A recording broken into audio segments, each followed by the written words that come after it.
where there are winners in financial markets, there are also losers. And clearly, if it is proven that the price of wholesale gas was manipulated on a wide spread scale, then it's possible that consumers were affected. As Seth Friedman was saying there were incentives both to lower the price of wholesale gas if you were a net buyer of it on a particular day in the market, but also to raise prices. And the FSA in particular, as part of its investigation, will be really trawling through records of wholesale gas trades around that period to see whether there were unusual price fluctuations in the opposite direction as well. And people have been drawing comparisons with the LIBOR scandal at the banks, and there are a lot of parallels here, because the wholesale gas trading market is particularly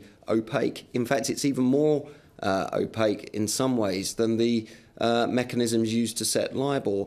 So there was clearly potential for abuse, which this whistleblower has now flagged up, and it will be down to Ofgem and the FSA to get to the bottom of just how widespread this was, whether this had a genuine impact on long-term gas supply contracts, and therefore whether it would have affected both consumers in households, but also business customers who have fixed price gas supply contracts. And I suppose the other issue, the key issue, Mark, is to establish whether there was any illegality involved, because, I mean, in a sense, all markets try to either raise or lower the price. People try and manipulate them to make profits. They try and buy more shares in a company to drive up the price. They try and buy more, or whatever it is. But where's that line drawn when it becomes illegal?